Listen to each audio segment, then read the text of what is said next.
हाँ, फिर से एक बार रोने वाली वीडियो सामने आ चुकी है। दोस्तों, स्वागत है आप सब लोगों का सोशल मीडिया की ट्रेंडिंग खबरें। सबसे पहले आपको बताना चाहूंगा कि भैया हमारे चाय वाले चीचा बहुत ज्यादा फेमस हैं नौकरियां खाने के लिए। अब उन्होंने अपनी ही पार्टी के लोगों की जॉब्स को खाना शुरू कर दिया। यहां पर मैं बात कर रहा हूं जेपी नड्डा के बारे में, जिनके पास कोई और नौकरी नहीं थी सिवाय इसके कि जब भी नरेंद्र मोदी वापस आए अब्रॉड विजिट से तो वो एयरपोर्ट पे उनको रिसीव करने पहुंच जाते थे। और आज मोदी जी ने जेपी नड्डा की ये जॉब भी खाली, क्योंकि मोदी जी डायरेक्टली ग्रीस से पहुंचे हैं बेंगलुरु इसरो के साइंटिस्ट से मिलने। अब इसरो के साइंटिस्ट से मिले हैं, क्या बातचीत हुई है, क्या फोटोबाजियां वहां पर हुई हैं, ये तो आगे चल के आपको दिखाऊंगा ही।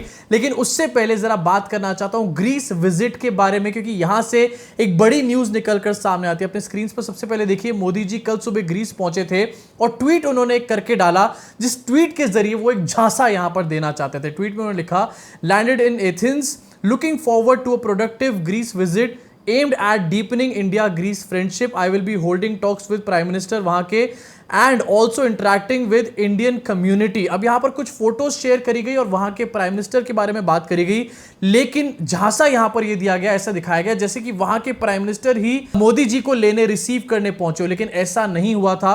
फोटोज आपको दिखाई दे रही होंगी स्क्रीन के ऊपर। यहां पर एक स्क्रीनशॉट आपको दिखाता हूं एबीपी की तरफ से, Modi Greece visit live. Greek foreign minister जो थे वो मोदी जी को एथेंस के एयरपोर्ट पे लेने पहुंचे थे, वहां के प्राइम मिनिस्टर नहीं गए थे। अब इसमें से बड़ी खबर से निकलकर ये आती है, क्योंकि पहले मोदी जी साउथ अफ्रीका पहुंचे और वहां से ये खबर निकलकर सामने आई कि वहां के राष्ट्रपति जो है मोदी जी को रिसीव करने नहीं पहुंचे और शी जिनपिंग को रिसीव करने पहुंच गए। उसके बाद वो ग्रीस गए और ग्रीस पहुंच के भी वहां के प्रधानमंत्री ने मोदी जी को रिसीव नहीं करा। और इसके ऊपर सबसे बड़ी प्रॉब्लम पता है क्या है? गोदी मीडिया एक सेकंड का भी डिस्कशन करने को रेडी नहीं है। छोड़ दीजिए डिस्कशन, एक बार रिपोर्ट करके भी राजी नहीं, क्योंकि भैया अगर ये बता दिया तो फर्जी नैरेटिव कैसे सेट करेंगे कि मोदी जी का डंका बज रहा है विश्व में। इसी के साथ आगे बढ़ना चाहता हूं और एक वीडियो आपको दिखाना चाहता हूं जहां पर ग्रीस में इंडियन डायस्पोरा के लोगों ने मोदी जी को रिसीव किया। अरे भैया, रिसीव करने तक तो ठीक है, लेकिन मोदी जी के सर पे ये कौन सा फूलों वाला ताज पहना दिया गया? मतलब ऐसा लग रहा है कि मोदी जी ग्रीस नहीं बल्कि हवाई यहां पर पहुंच चुके हैं और हवाई डांस भी यहां पर करने वाले हैं। मतलब यार, मोदी जी को कम से कम जोकर तो मत बनाओ। मैं जानता हूं कि इवेंट करना है, इवेंट चचा को, लेकिन इवेंट के चक्कर में कम से कम अपनी पनौतियां तो मत लगाओ यहां पे। इसके साथ आगे बढ़ना चाहता हूं और एक आपको स्टेटमेंट सुनवाना चाहता हूं, जो सुनने के बाद भैया आप भी अपना सर पकड़ लोगे कि ऐसे ऐसे लोग इतने नमूने हो सकते हैं। अपनी स्क्रीन पर देखिए, PM Modi in Greece, business chairman energy and international airports of GMR group Srinivas says he PM Modi is not just the prime minister of our country, he is probably the prime minister of the world। मतलब यहां पर विश्व गुरु बनने के बाद चड्डीधारी Chintu gang जो है मोदी जी को पीएम ऑफ द वर्ल्ड का तमगा दे चुका है। भैया हाँ, पीएम ऑफ द वर्ल्ड है, जिसको ग्रीस के पीएम तक रिसीव करने नहीं पहुंचे। भैया कम से कम 100 साल में एक बार तो लॉजिक की बातें कर लिया करो, हमेशा गोबर भरी बातें करने का क्या फायदा है यहां पे। अब इंडियन डायस्पोरा ने क्या बोला ये तो मैंने आपको दिखा दिया, साथ में वीडियोस भी आपको दिखाई। मोदी जी के इवेंट चिचा के चक्कर में उनकी पनौतियां लगा डाली, लेकिन अब मैं आपको दिखाना चाहता हूं कि सब कुछ बुरा ही नहीं हुआ ग्रीस के अंदर। आपको पता होना चाहिए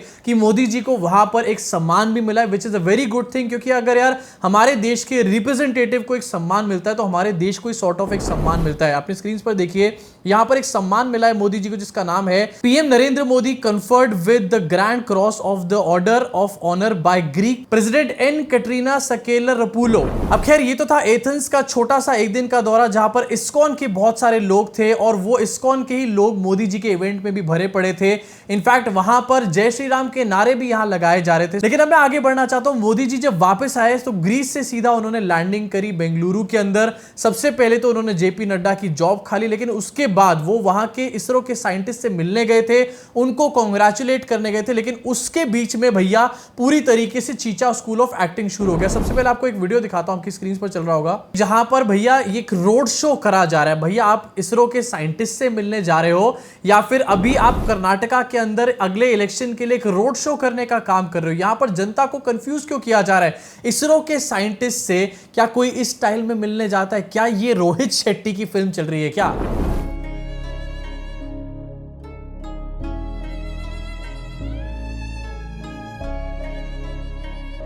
इसी के साथ इसरो के इस इवेंट में जब हमारे क्यूट मोदी जी पहुंचे तो वहां पर क्या किया इन्होंने, एक्टिंग करनी शुरू कर दी। जब इनको पता चला कि भाई हमारा जो दौरा है साउथ अफ्रीका का, एथेंस का, उसमें पूरी तरीके से पनौतियां लग चुकी हैं, तो उसके बाद रास्ता क्या बचा था यहां पर रोने के अलावा। दो वीडियोस आपको दिखाना चाहता हूं जिसमें दोनों में ही यहां पर आपको मोदी जी रोते हुए नजर आएंगे। भैया एक्टिंग के अंदर तो स्मृति ईरानी से लेकर अमिताभ बच्चन सारे फेल हैं मोदी जी के सामने। आपको दिक्कत हुई होगी, लेकिन मैं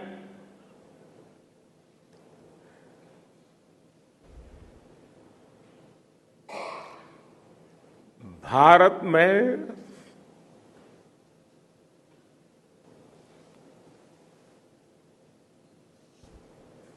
आते ही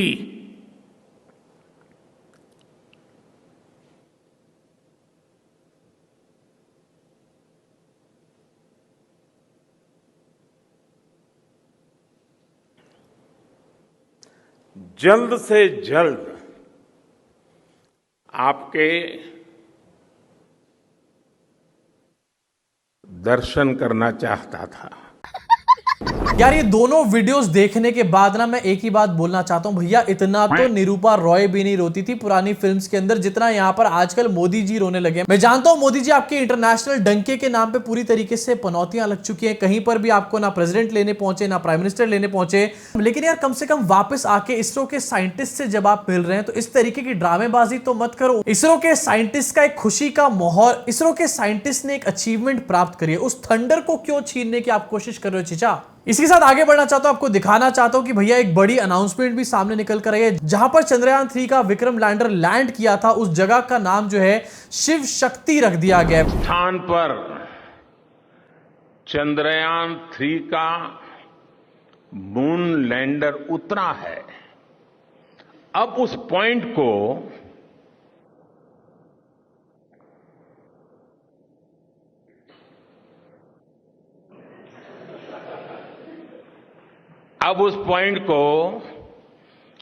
शिव शक्ति के नाम से जाना जाएगा। वैसे तो ये अच्छी बात है, चलो शिव शक्ति उस जगह का नाम रख दिया। अब यार मैं भी यहाँ पर शिव जी का एक बहुत बड़ा वाला भक्त हूँ, मुझे भी बहुत ज्यादा पावरफुल लगते हैं शिव जी और उनकी सारी बातें। लेकिन यार सबसे बड़ी बात निकल कर यहाँ पर आती है कि इंडिया में तो अभी तक आप नाम चेंज कर रहे थे, अब आपका नेम चेंज गेम जो है वो मून तक पहुंच चुका है। वाह भैया, तालियां हो जाए इनके लिए। इसी साथ जब चंद्रयान 3 की बात शुरू हो चुकी और विक्रम लैंडर की बात हो गई तो भैया प्रज्ञान रोवर की भी यहां पर एक वीडियो आपको दिखाना चाहता हूं, सोशल मीडिया पे बहुत वायरल हो रही है और आपको इसको जरूर देखना चाहिए जिससे कि आपको पता चले कि हमारा देश कितनी ऊंचाइयों पर इस टाइम पर पहुंच चुका है। All because of are not चीचा बट हमारे देश के साइंटिस्ट। जरा इस वीडियो को देखिए प्रज्ञान रोवर की।